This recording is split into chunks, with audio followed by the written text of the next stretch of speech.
Drive Time Literary Radio. Drive Time Literary Radio. A couple of wild and crazy guys. You can call me the Gravedigger. Books. Books. Books. Books. Books. Books. Hello and welcome to Didn't Read It, the podcast that failed to think up an intro until right this moment. Luckily, it is not my job to do homework this week. That's right. I am your host, Grace Todd, and with me today is a returning love of the pod, Ty Phelps. Thank you for having me back. I am so excited to talk about this writer who I have loved since I was 4. I'm very excited to have you tell me about this writer. And also to have back one of our token cisgendered straight men. That's right. You're a real diversity hire. I will be. This author is queer, so at least there's that. But yes, happy. DEI is alive and well in this podcast. Yeah, as you all can tell. Thank you for giving us poor, oppressed cis white men our voice. Aw, you are so welcome. Thank you. Yeah, you are gonna have to work twice as hard to get the same amount of respect, but I'm that's been my whole life. So and the like beard with the gray in it now, I don't have any natural authority. Being a cisgendered salt and pepper glasses man in literature is really, really hard. We have forever been a minority. Yeah. I hope the sarcasm is evident in my tone. You're so brave. I'm so brave. All right. So, really quick, Ty, if you will bear with me. I will. Before we get started, I have a little bit of housekeeping for our beloved listeners here. I am going to start releasing episodes of Didn't Read It every other week instead of every week. I apologize if I am disrupting anyone's weekly routine. I would love to be there for you every single Sunday, the way that I have been. But I can't keep making the show at this sort of caliber of research at this pace. Your girl still has a day job. Mm-hmm. The world is ending. It is. And I need just a little bit more time than I have been taking. So starting with this episode, Didn't Read It's going to update every other week. So there will not be an episode a week from today. There will be an episode a week after that. To make it up to you, though, I am hoping to try and do more writing on the Didn't Read It Substack. Ooh, which is excellent if you haven't been checking it out. Thank you so much. It is called The Epilogue. You can find it at grace.casualin.pod at Substack. You can also find it on there's a link to it on our website. You can find it in the link in bio on our Instagram. You can email me and ask where it is. I'll send you a link. And speaking of emails, the other quick thing I wanted to do is, especially because we are going to pivot to a slightly less frequent schedule, and I'm hoping, just like a little more in depth on the research. If you are listening to this right now, yes, even if this is your first episode ever, feel free to shoot us an email. It's didntreaditpod@gmail.com. I would like to hear from you. I would like to know what you would like to hear more of. I would like to know what kind of literature you are really hoping we will cover. What kind of literature you are tired of us covering. I'm just curious. So let me know. didntreaditpod@gmail.com. You can also just email me to complain or to give me compliments. There we go. Thank you, Ty. You're welcome. That's very, very kind. I appreciate you. All right. Now, for the task at hand. Ty. Yes. What have you brought us? So we are going to talk about a couple of short stories written by Tove Jansson. She is a Finnish writer from Finland. She was born in the 19 teens, I want to say 1914. and has, a visual artist, has done did solo exhibitions in Paris, and has a ton of paintings, sculptures, a really wide-ranging creative person. But she is most famous for creating the Moomin books, a series of children's books that began in the 1940s and sort of appeared on and off until 1970. And the Moomins have gone global, right? Like they're huge in Japan. In Finland, there's a theme park. Fun. There's the Moomins were on a certain edition of like Finnish Money at a certain point. I want to say in 2003. So they are Finland's answer to like Winnie the Pooh. Yes, actually, or Paddington Bear, maybe in England. And in terms of sheer. They're omnipresent. Yes. They're a big deal. Thank you. And so and she wrote in Swedish. She was part of the Swedish-speaking minority in Finland. Oh. And I've only ever read, of course, the books in translation. Was that controversial? I don't think so. Okay. I think it's a fairly substantial minority. A minority, but not necessarily an oppressed minority. No. That is not my sense at all. Yeah, and so she did political cartoons. One of her famous political cartoons is like Hitler in a diaper, like during World War II or in the lead up to it. Okay. So Lady after my own heart. Yeah, she wasn't afraid to kind of mix it up. And so the Moomins are the big thing, and I will certainly I can talk about the Moomins for how much time you got. Yes, but I encountered them for the first time because they are tattooed on your arm. They are. My first tattoo is Moomintroll and Snufkin sitting on the bridge. But she also wrote a ton of adult books. She's got several novels and a number of short stories. She wrote a sort of kind of fictionalized memoir that's quite beautiful called A Sculptor's Daughter. So we're going to look at a few of her short stories. Now, wait, really quick. Tell me again when her like peak career was, like 40s to 70s, you said? So the first Moomin book came out in 1945, and she won the Hans Christian Andersen Medal in the mid 60s, which is a children's book award. Her solo exhibitions, art wise, were like 55 through 70, and some of her adult books were also published in like the 60s and 70s. So I would say like 40s to 70s. But the Moomins were like what made her famous. Moomins are what made her famous. Okay. They also became a long-running comic strip that she did, and then her brother took over for a while. I want to say it was her brother. And then they've also been like turned into animated shows. I have never seen an episode of a Moomin show, and I can barely read the comic strips because they're like just a little bit tonally different from these books that are like one of the few things I've loved my entire life. And I will never watch. I do not want to hear an actor interpreting what Snufkin sounds like. I'm sorry. I don't care. Stay out. Having known you at this point for quite a while, it's very funny to have finally found the thing that turns you into like a rabid like Star Wars nerd. Oh yeah, like canon versus like unbelievable, like how they are betraying the spirit of Moomin himself in this comic strip. I mean, they're just a little, the strips are probably canon because she was involved in them directly. I don't know about the TV shows. I just can't. I won't. I'm not gonna.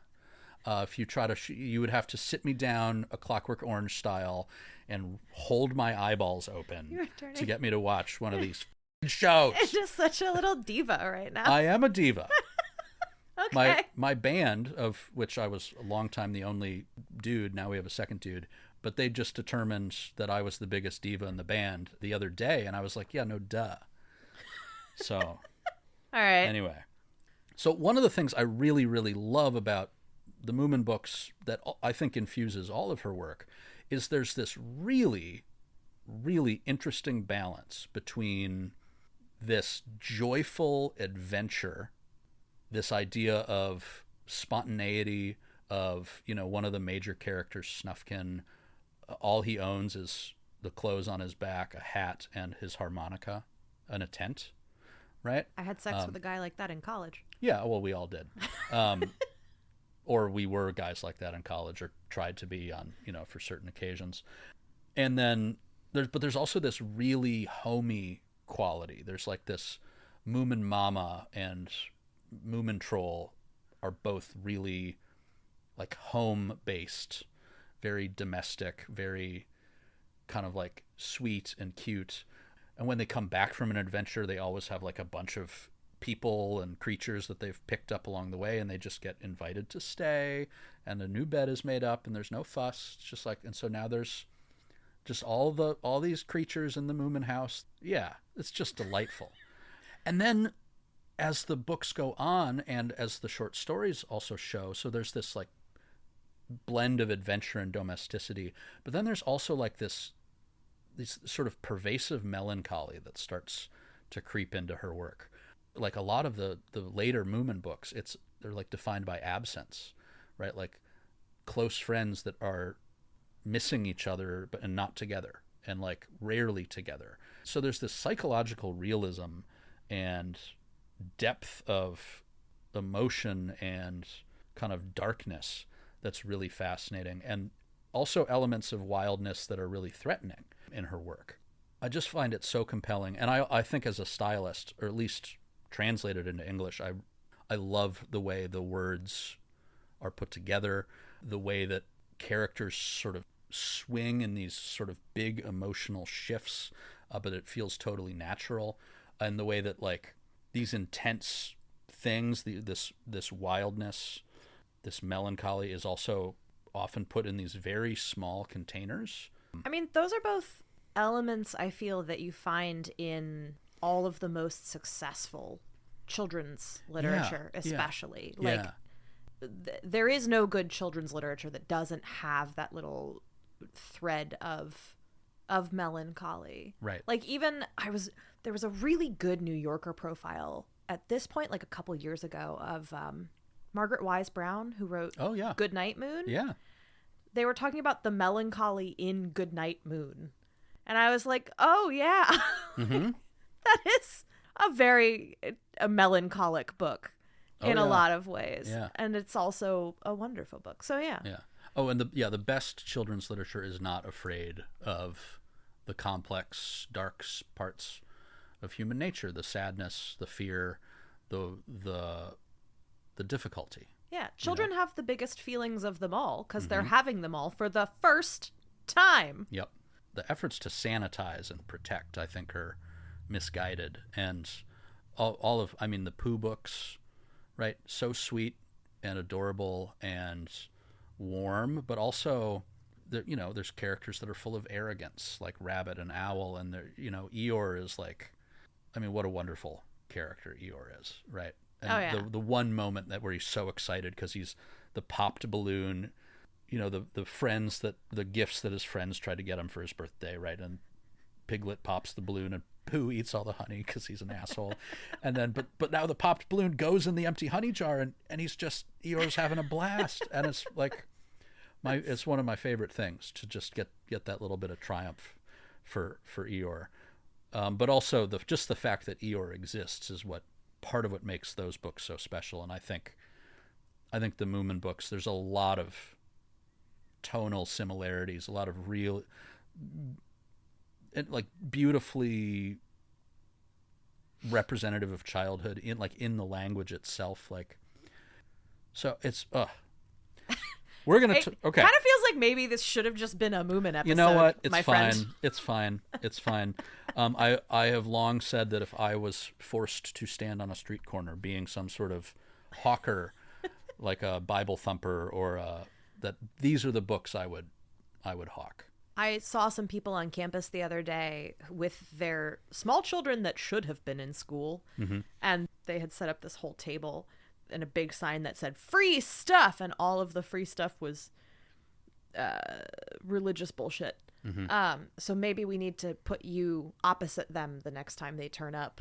Oh, just with with Moomin paraphernalia. Well, and that's the other funny thing, and I don't know if this was Tove herself or the estate or whatever, but there's a ton of Moomin shit. Like, it is merchandised, which I find kind of funny because the books really don't feel like that. That's what we do with all children's things, though. Yeah, but there's like everything you can think of. I mean, to loop back to an example we've already used, there is so much Goodnight Moon shit. Yeah. So much of it that does not need to exist. Yeah. Yeah. Yeah. Yep. So I mean, some of the Moomin stuff is cute, but also like, come on. And I think, so like her parents were artists. She was an artist. Multimedia, did all kinds of different things. Her long-term partner, a woman whose name I can't pronounce, but who her nickname was Tootie. Cute. Yep. And she was an artist, and the two of them would summer on a little island off the coast of Finland. And there's a number of pieces about these small little islands off the coast, and like maybe one house, right? And you get around by boat, and then you go to town, which is a little town on the mainland. And so their names were Tove and Tootie. Mm-hmm. That's really adorable. Yeah. And that was her longest term relationship. She had male relationships too, until she, as she put it, because it was the parlance of the time, went to the spook side and started having clandestine homosexual relationships.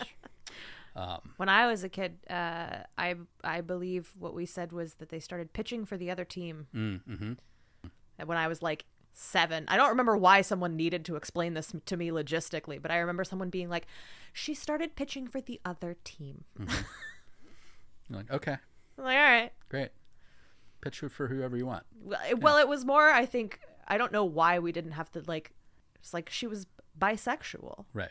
Like, and we or just hadn't figured out she was a lesbian yet. Yeah. Anyway, so we are going to look at 2 short stories. One of them is called The Storm, and it's very short, and I'm just going to read it. That sounds great. And then the second story is called The Squirrel. Okay. Okay, so this is The Storm. This is from her collection of short stories entitled The Woman Who Borrowed Memories. Great title. Title story is excellent, too.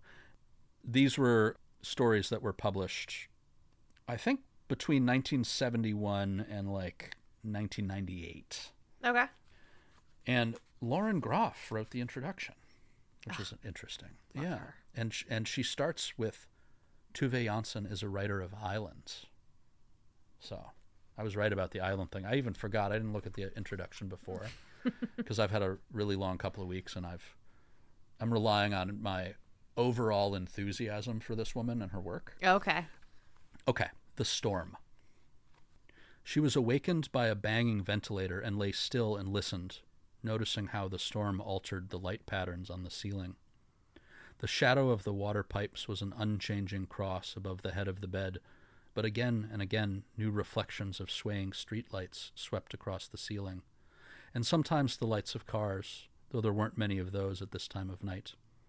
The skylight had been covered with snow for several weeks, and for several weeks he hadn't called.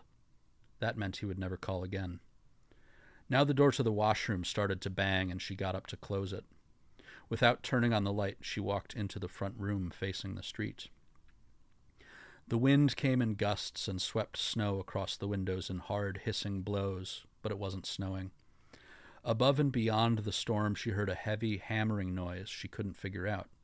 Occasionally it stopped and then resumed. Maybe roof tiles, maybe something else. The night was restless and strange, and so was the room where she listened and waited, all of it submerged in the dark greenish radiance that surrounds a diver in the ocean. She watched as the wind-sculpted drifts on the rooftops swirled upward like smoke. The snow and the sky above the city shared the same dark light. Something is going to happen, she thought. They've been talking about it on the radio all day. Let it come. I'm so sick and tired of being sick and tired and just waiting, and most of all, I'm sick and tired of myself. There was a light in the same 2 windows at the hospital, the ones always lit at 4 a.m. The Christmas trees at the filling station were lit, but they were shaking their branches in the storm, as if terrified and trying to tear themselves free. She stared at them for a long time, and when they finally blew down, at almost the same moment, and were swept across the street, their lights winking out, she cried out in relief. It was cold in the room, which faced the full force of the storm. It no longer came in gusts. Now the wind pressed in on the city from the sea in a single continuous roar, a rising and implacable mass of sound. Power, she thought. How I love power. The onslaught was so violent that she stepped back from the window. What a storm. What a night. What is night? Sleeping till the next day, trying to sleep away your tiredness so you can face what you don't want to face, hiding yourself in a cautious little death for which you're not to blame, for hours that seem like seconds when you wake up. She walked back and forth between the windows and thought, Call! Call me and ask me if I'm frightened. She watched the storm tear the snowdrifts on the street into spirals and press the snow against the facades of the buildings like great outstretched hands. The greenish light had grown darker. And dreams, what are they? They dig up your fear and display it, enlarged by cruelty. There is no rest. There is no comfort. A large object flew past her window and struck the side of the building with a crunch, then flew on. Wherever, whatever. The wind was like a great groaning, a scream. Neon lights burned here and there across the city like colored inscriptions in stone, worn almost away, and the snow rose up from the ground everywhere and from all the streets like an enormous curtain. She could no longer see any lights at all, and there was nothing she could do but listen and wait. So it goes, she thought. Thus it will be one day when everything cracks and falls, and there is nothing more to remember, to hold fast to, and we will have to rethink everything from top to bottom, if we have time. It won't matter if we're strong or weak, and nothing will make an impression on anyone. Everything will be erased and extinguished. The city was empty, no people and no cars. The temperature had fallen. Her window was a whirling greenish wall of snow, and she stepped back slowly into the room. The storm had gone beyond reason and imagination, merely a powerful, uninterrupted shuddering. The shuddering was universal, in the window panes and the walls that protected her, in the air around her, in her teeth and her gut. She moved farther back against the wall. Right now, she thought, right now I can see that everything is utterly simple. I know what I want. Everyone is standing like this in their rooms tonight. They've woken, all of them, and don't dare go near their windows and don't dare go back to bed. They realize that it's not merely a question of living and enduring, but rather of something else entirely, but they don't know what. How can a storm of tropical strength find its way to a land of snow, a dreary, dependable land where we light Christmas trees to appease the darkness? Window panes shattered in well-built stone houses over the few short hours of the visitation, and sheet metal roofs were carried away in several areas near the harbor. The storm flew into her violently opened room in an explosion of cold air that was thicker than flesh. It pressed her against the wall and pressed against her eyes and eardrums and into her mouth, while all around her the room fell to pieces like the wings on a dragonfly. No truth supplied, and nothing had a name that could be used and recognized. She crept toward her bedroom on hands and knees. The only thing that mattered was getting to her bed by the wall below the water pipes, and hiding in it. She felt the door jam with her hands. The floor was covered with snow and shards of glass, and when the storm let go of her, she fell headlong and felt as if she'd been broken. She crept on, reached the bed, crept in under the covers, and drew them around her, tight against the wall, with her knees drawn up to her chest. Now she heard the storm again, noticed she was cold, and realized that something important had happened to her, something that had seemed significant and simple, but she couldn't remember what it was. The telephone rang for a long time before she realized what it was and lifted the receiver in the dark. "It's me," she said. "No, I wasn't asleep."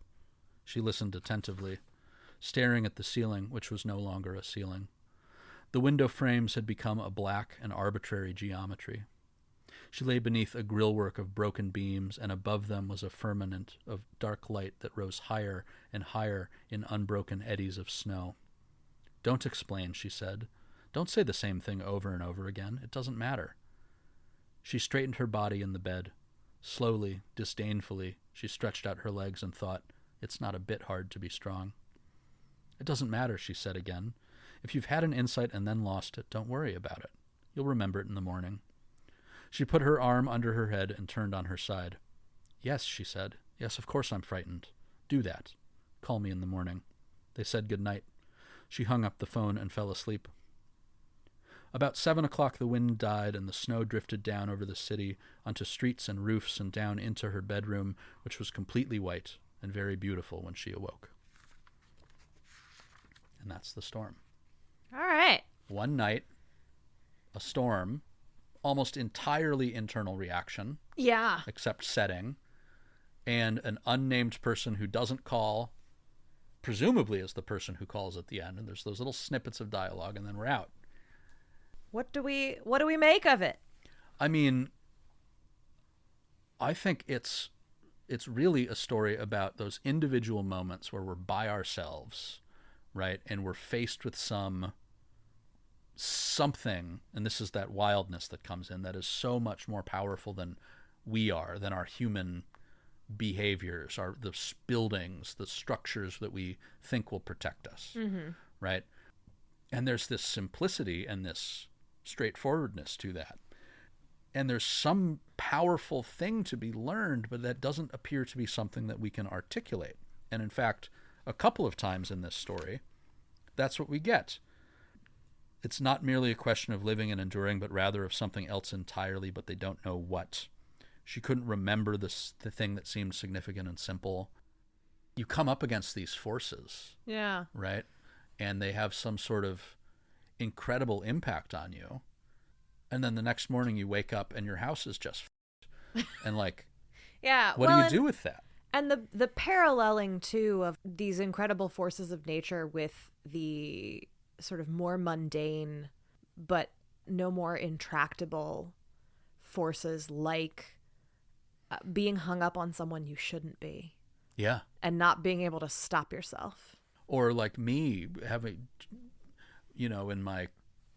stuck in my corporate office and occasionally just feeling this overwhelming rage. Yeah. That completely shuts me down for 2 hours.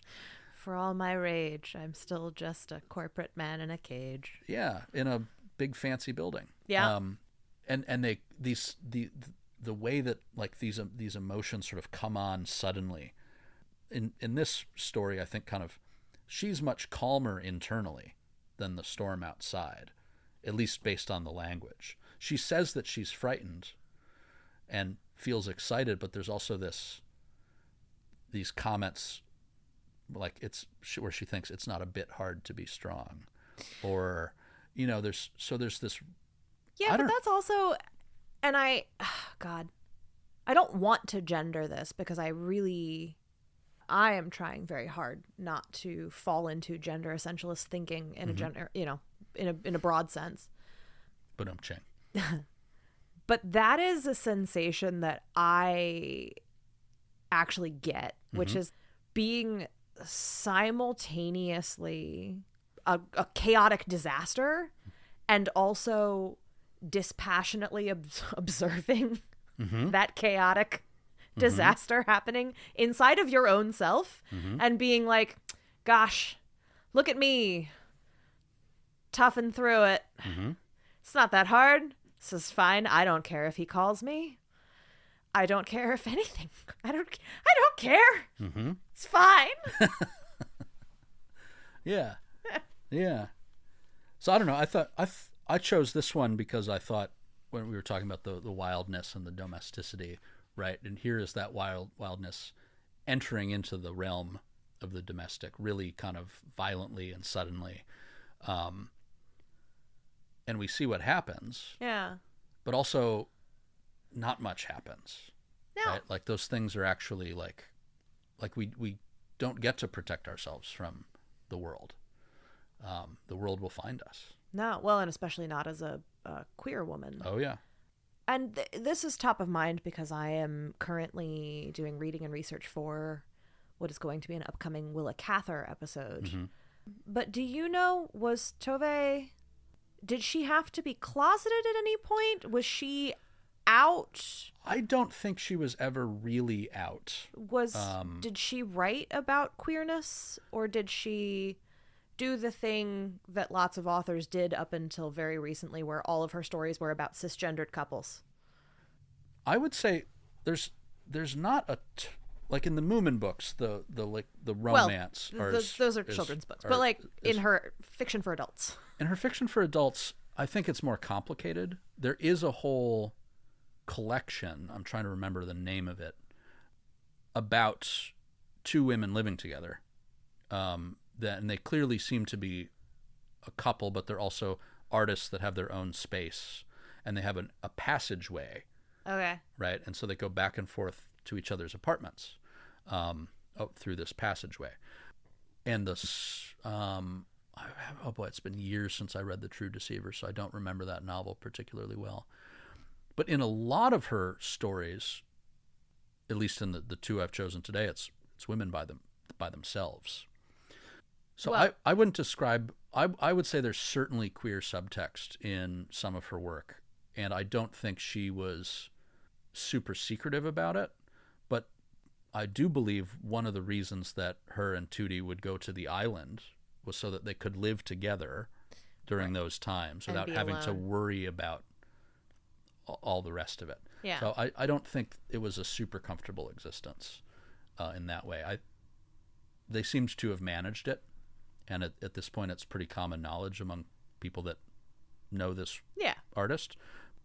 And I think Tove was fairly forthright in like the things that she eventually wrote, like maybe her journal and stuff like that. But yeah, nowhere have I really seen like a coming out story. Sure. Yeah. Okay. Yeah. That makes sense. Yeah. Can I tell you about the squirrel? Yeah. Okay. I taught this story in a narrative theory course, a form and theory of fiction class, and I used it to talk about setting, because the whole story takes place on one of those small little islands where a woman of indeterminate age, on the older side, middle-aged, is living by herself, and goes to town once in a while to get Madeira and,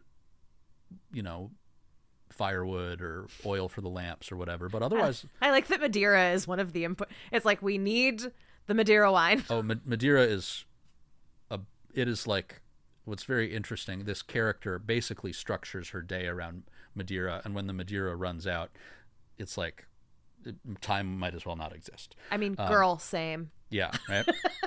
So an island story, right? And the setting is, it's isolating. It's kind of drab, gray November, gray November in Finland, northern Finland coast. You can imagine. It's cold.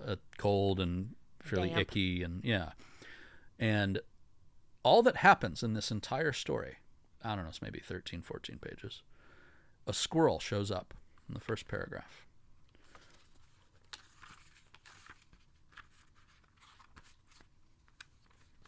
On a windless day in November, shortly after sunrise, she saw a squirrel on the boat beach. So a squirrel arrives somehow on this island, gets carried over on a piece of driftwood or whatever, comes ashore. And she lives with the squirrel and goes through all these psychological ups and downs with the squirrel, being terrified that she's ruined its home in the woodpile, doing all this work to separate things out, other times being utterly disdainful of the squirrel. That squirrel. Yeah. Angry at the squirrel, fearful of the squirrel.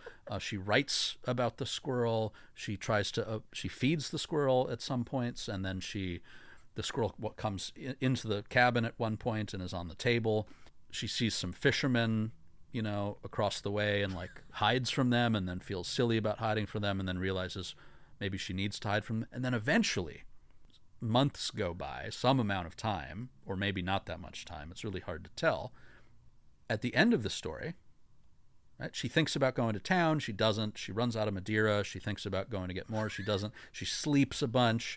It's this really intense interiority, just like in that last story, that sometimes even slips into first-person narration. It's in third with no formatting changes. So there's no italics. Just suddenly there's an I, and we know it's her internal thoughts. I think that contributes to this kind of claustrophobic feeling of being kind of stuck inside yourself. And so at the end, she sees her boat, out adrift. Oh no! Stranding her on the island. She did not understand right away that it was her own boat. She just stared at it, noticing for the first time the helpless, dramatic bobbing of a drifting boat, an empty boat. And then she saw that the boat wasn't empty.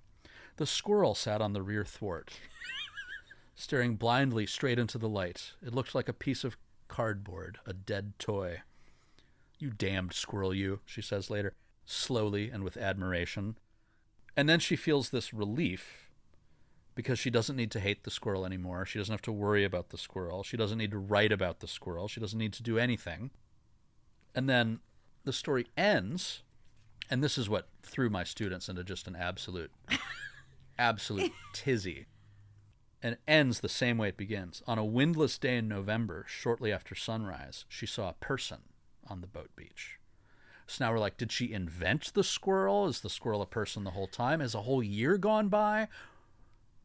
What is this? Is the squirrel a metaphor? Did she die? Did the squirrel strand her there and she died? Right.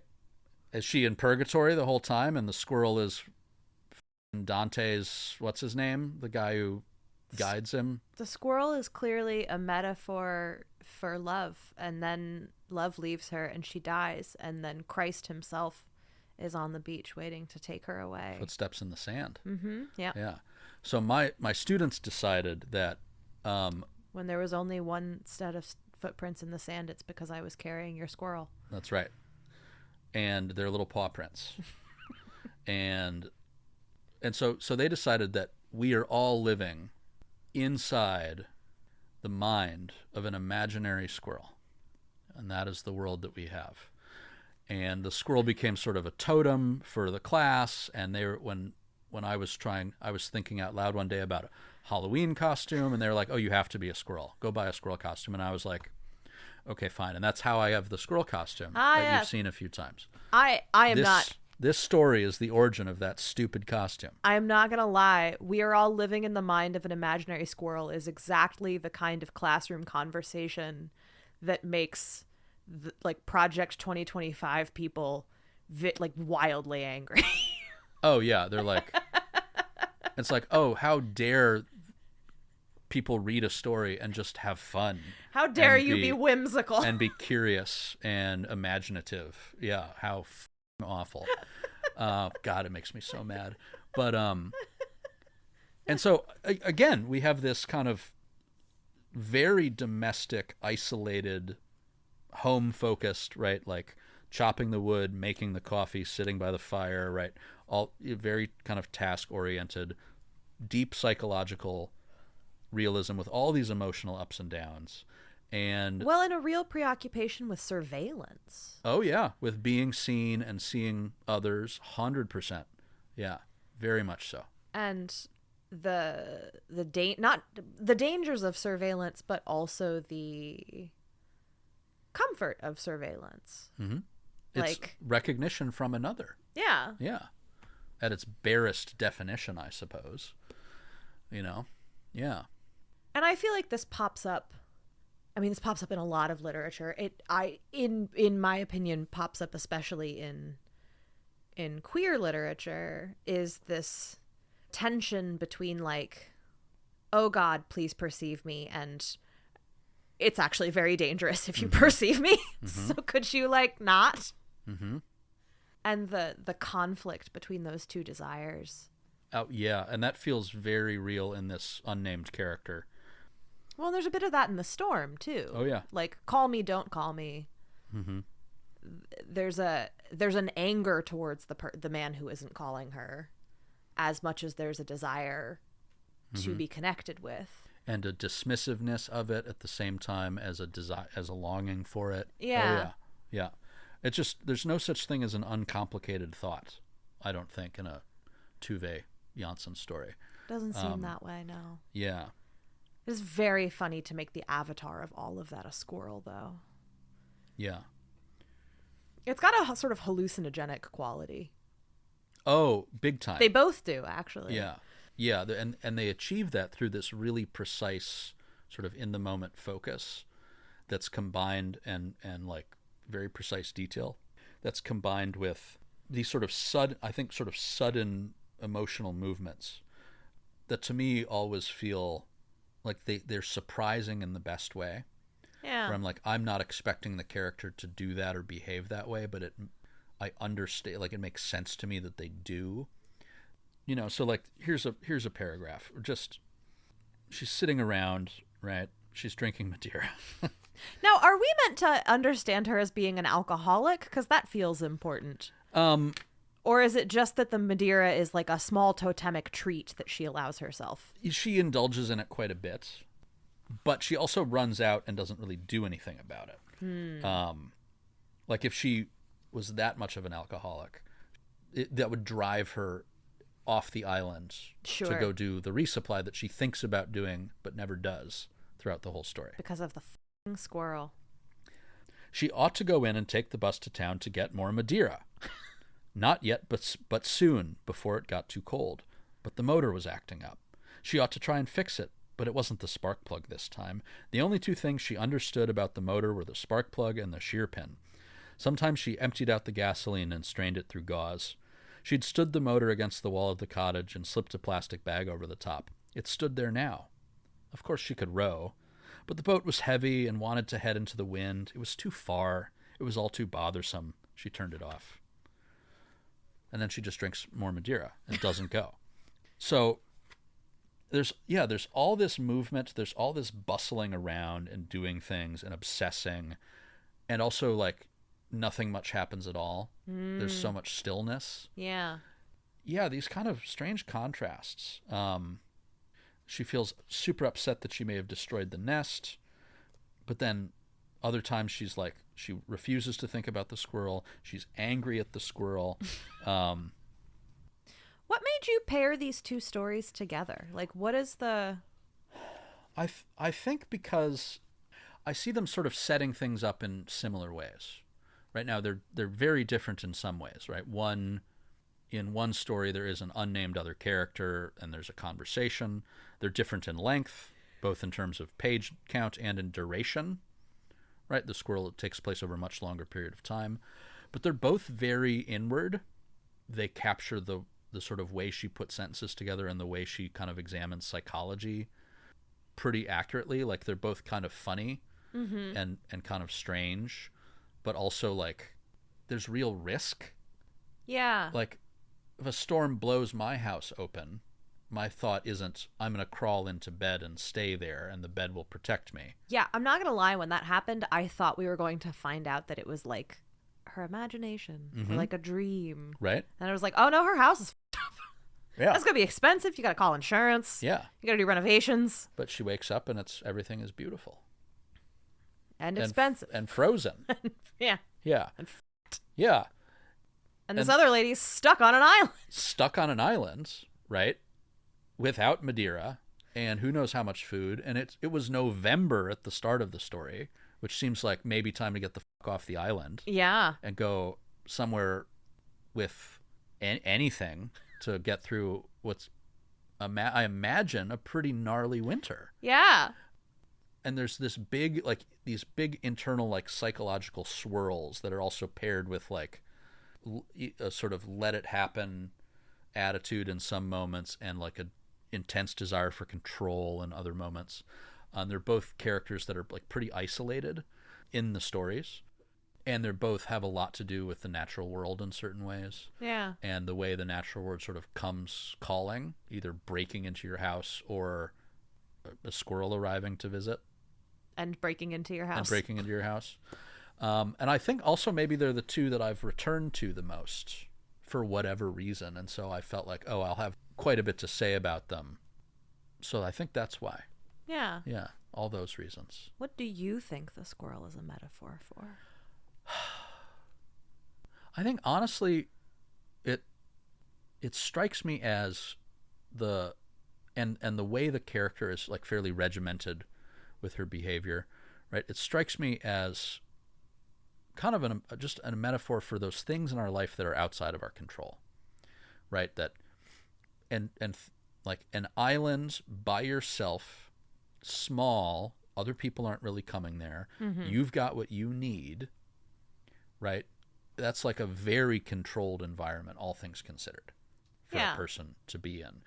And yet, for all that effort and routine and work, all it takes to disrupt that profoundly is One squirrel. One squirrel, right? And then the ending asks us to wonder, like, how psychologically destabilized is this person actually, right? Like, is this more than, that last line where we're in November again? Did a whole year go by, or are we back at the beginning and it's actually a person on the beach, and this whole squirrel thing was happening in some other way, right? So it's a significantly more poetic version of that movie where Ben Stiller has OCD and falls for a very chaotic, what is it, Cameron Diaz?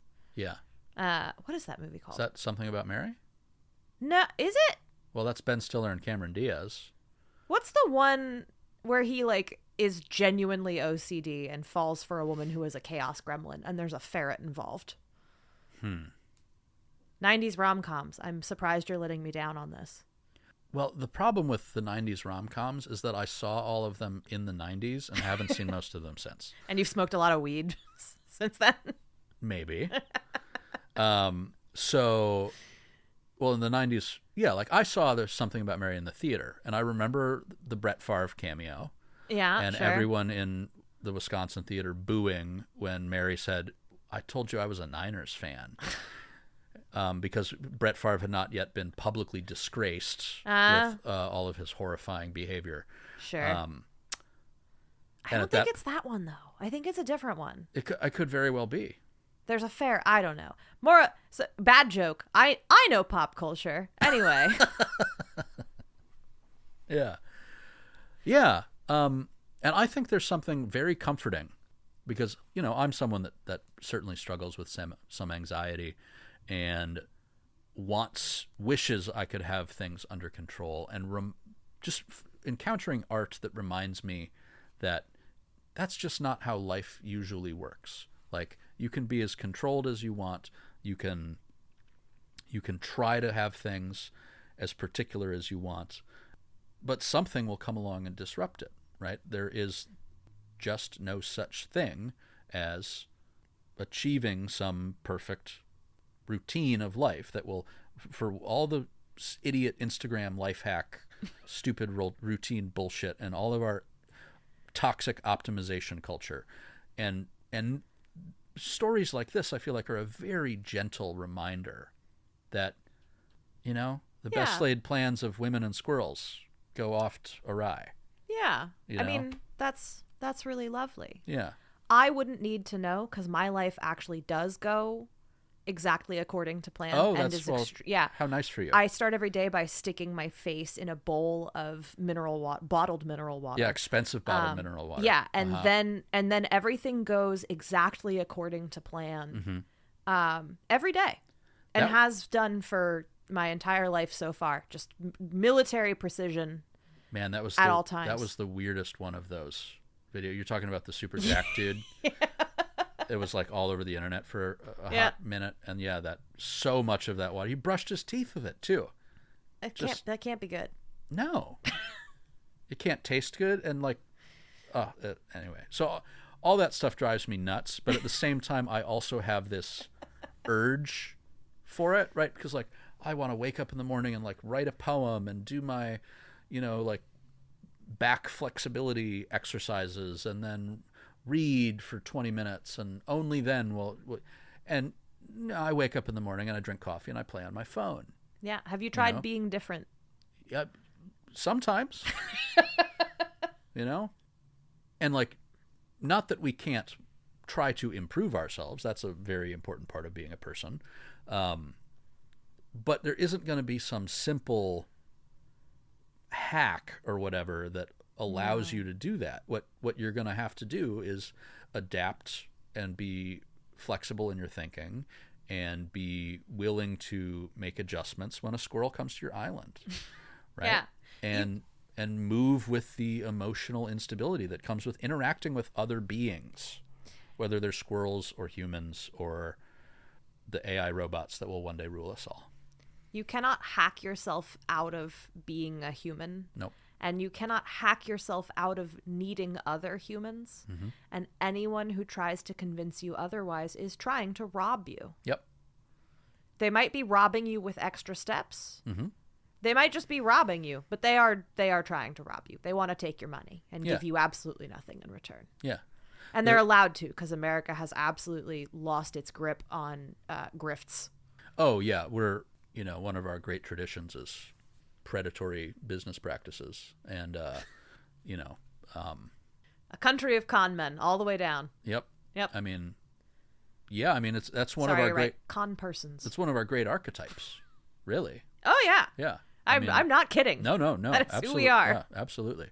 And there's an interesting self-determination in that, but then too often we ignore all the context around those things, and we ignore the ways that people, let's say you experience a fair amount of individual success. Well, you were helped along the way by circumstances, perhaps by educators, by other people who put your cool idea into practice or whatever, right? Like it just isn't simple. So and to just have it be this kind of playful and bizarre and really condensed. I mean, it's such a small story in some ways. Yeah, it's very efficient. Yeah, and there's two characters. Only one of them talks because the other one's a squirrel. Yeah. And nothing happens. There's not a plot. Like she interacts with the squirrel in these different ways that cause her different levels of emotional reaction. And then the squirrel steals the boat by accident, right? Like, because I don't think squirrels can deliberately steal boats. Maybe it chewed through the line and happened to jump on. And it also... And that's, of course, assuming that the squirrel is even real. It feels like a significantly less brutal, of course, but like a slightly cheeky updated version of Jack London's To Build a Fire. Oh, yeah. Or like a weird... Just like, but with a squirrel. Yeah, or like a Finnish naturalist Samuel Beckett play. Oh, sure. But like... Waiting for the squirrel. Yeah, like grounded in realism. Yeah, waiting for the squirrel. Yeah. Because... Waiting for the squirrel, parentheses, to leave. Yeah. And so I just can't get enough of it. I return to this story over and over again. I love teaching it because, well, clearly there's a lot to say about it. Yeah. Even though it is this really small, simple container and like is one of those nothing happens stories.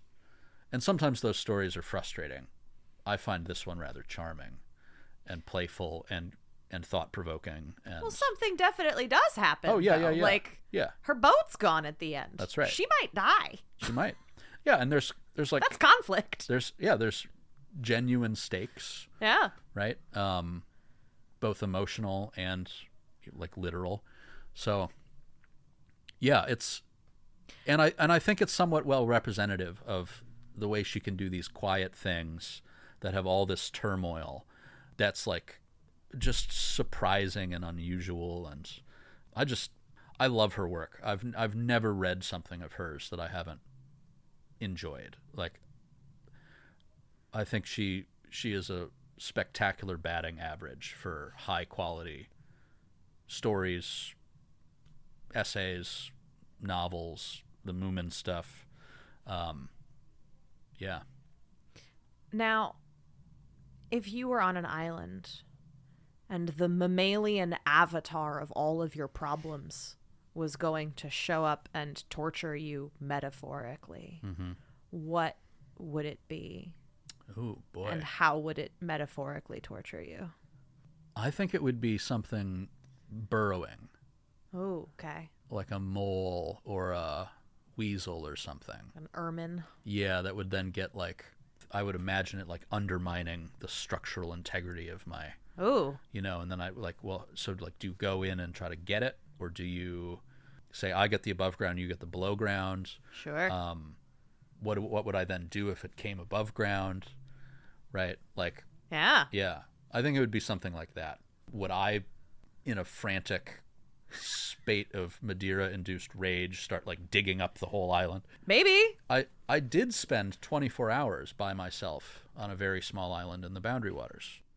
When some friends and I did a 22-day canoe trip in our early 20s, so quite a while ago now, 20 years probably.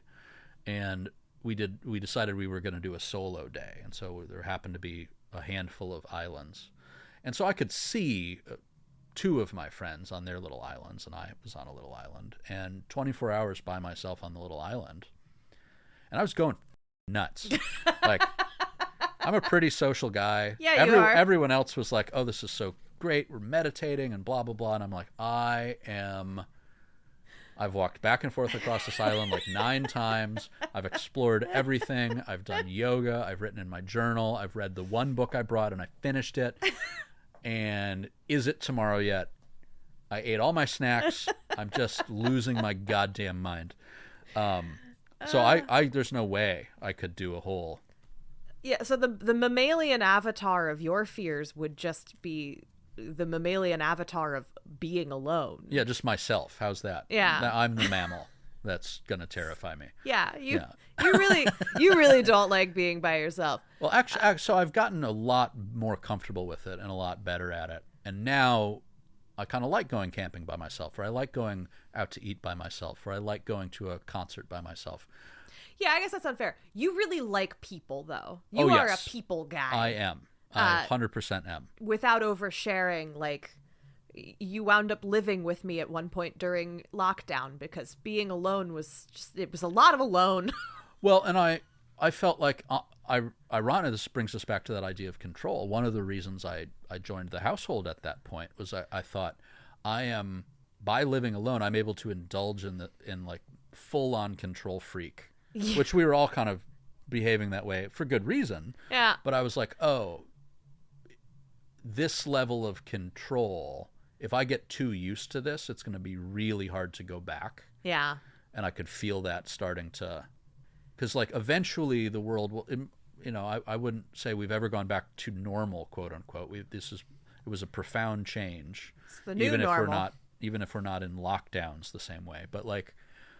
Well, you're also like a grown-up who knows yourself, which it helps. I had another friend. This was a long time ago, but I had another friend who wound up moving in with me for a while because I FaceTimed him during a blizzard, and he was living alone in like this house that was like his uncle's or something. Mm-hmm. He was like way out in the country, and this is a person that we have since learned, all of us as a group, can't do that.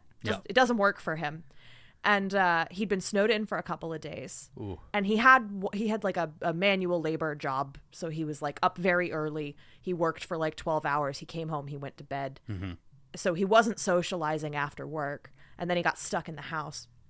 And he FaceTimed us during this blizzard. And he was shit-faced drunk. And firing a gun. Oh my God. Out of his back door and just yelling at the phone like, no one will hear it anyway. Jesus. Oh my God. And we were like, buddy. Yeah. Come on. It's time. You got to come back to civilization. Back to the city with you. Yeah. You left the city too quick. Yeah. You can't do this shit. Yeah. Go. Maybe when you're old, you'll be ready for that. But yeah, get the hell back here. You need to come back. Oh man. Yeah, I've never gotten to that point, but whoo boy, yeah, and I think it's also a study about isolation and there's so many things about this character's life in The Squirrel that are lovely, and that she seems so happy and pleased with and content by, and then all these other things that are agitating and disruptive, and so I don't think the story is a simple moral about like don't go live on an island in the middle of nowhere by yourself, but like not being around other people does something to you. Yeah.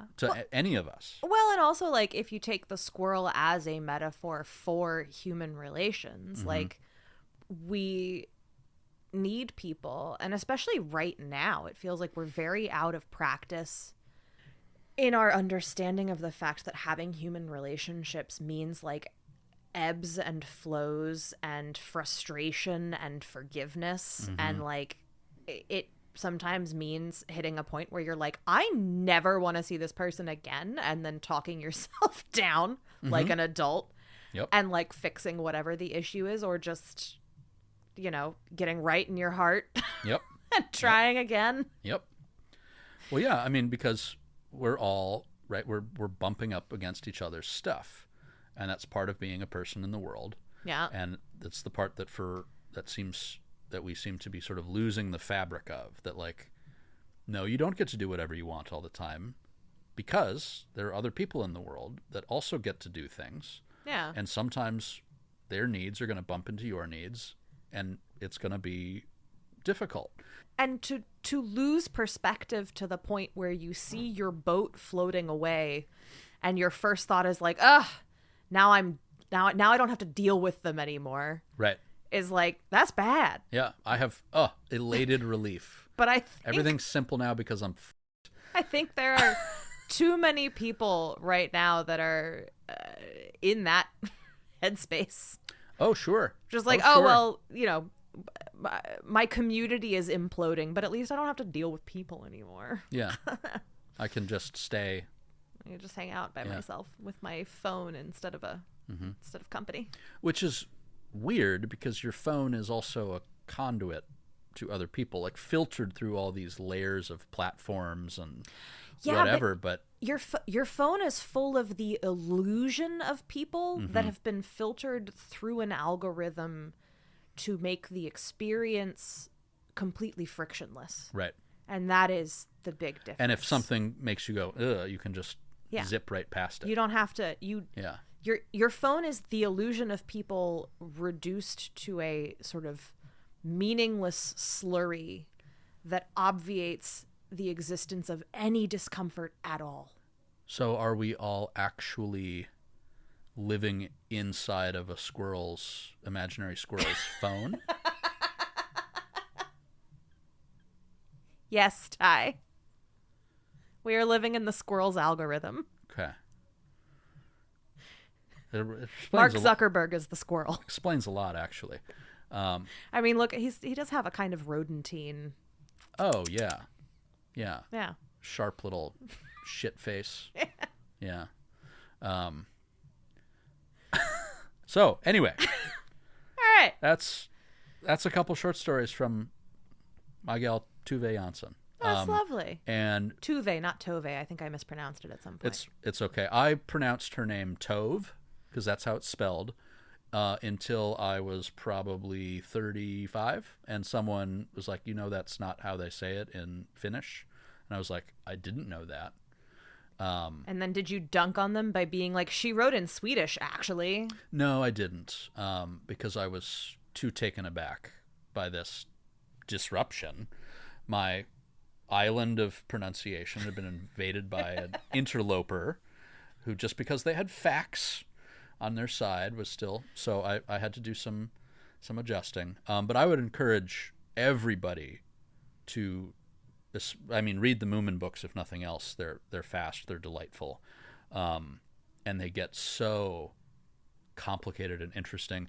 And, like, they're inconsistent in this really cool way that used to drive me crazy as a kid. But, like, between books, like, 3 and 4, like, a bunch of characters just change. Like, some of them are just gone, no explanation. Other characters are there. And they're like, and it used to really bother me. And now I just think, like, that's so wonderful to just be like, I don't want to deal with this. I'm making this stuff up. Yeah. Sniff is not a character that's useful to me anymore. Neither is the Snork. But the Snork Maiden still needs to be in there. And then let's bring in Little Mai and the Mimble's daughter, right? Maybe add a Filly Jonk, take away a Hemulin. So yeah. Well, and like, not to reach over much, but like, that's how things happen for children. Mm-hmm. Characters in your life disappear, and you will maybe never know why, because it'll be like a neighbor who moves. Yep. Or a friend of your parents that they stop being friends with. Mm-hmm. Or an acquaintance of your parents that just kind of trails off. Or a childhood friend who moves away in the years before the internet. Yeah. Right? Yeah, and I think that's wonderful. You should read all of her stuff. The Summer book is also really beautiful. It's about a grandmother and a little girl together on an island. Another island. In the summer. And it's so funny. And they're such snarky little brats to each other sometimes, and there's so much love between them. And then the girl's father is there, but he's just kind of like writing in the den. It's really the girl and the grandmother. Fantastic stuff. Just, Oh, yeah. yeah, a towering figure in my personal 20th century artistic canon. Tove Jansson. Well, thank you for sharing with us. Oh, my absolute pleasure. If people would like more of you shouting about the Moomin books, where should they look? It's only a matter of time till I shout about them a lot in my Substack, which is called A Beginner's Mindset, and you can find it on my website, typhelps.com, or at typhelps-substack.com. I don't know, it's something like that. And you can also come to my reading series called Flying South, which happens in Richmond basically once a month. Can't promise there will be Moomin content there, but I could probably ad-lib something in an intro. And yeah, so I'm occasionally on Instagram.com, mostly sharing things about that kind of stuff. And I teach a creative writing class at the Visual Arts Center here. There's summer schedule just released, and if you'd like to join me and do some writing, I would love to have you. All right. Well, thank you all so much for being here. We'll be back in 2 weeks. Changes. And in the meantime, if you can, this week, this month, this pay period, consider supporting a living author, because they could really use the love. Bye. Didn't Read It was created, written, researched, and recorded by me, Grace Todd. Maddie Wood is our co-producer and social media maven. Our theme song is Books 2.0, written, performed, and recorded by William Albritton. Our logo was designed and illustrated by the incredibly talented Jess Versus. Special thanks to Black Iris Social Club in Richmond, Virginia. Reach out to us with questions, concerns, or academic scrutiny at didntreaditpod@gmail.com.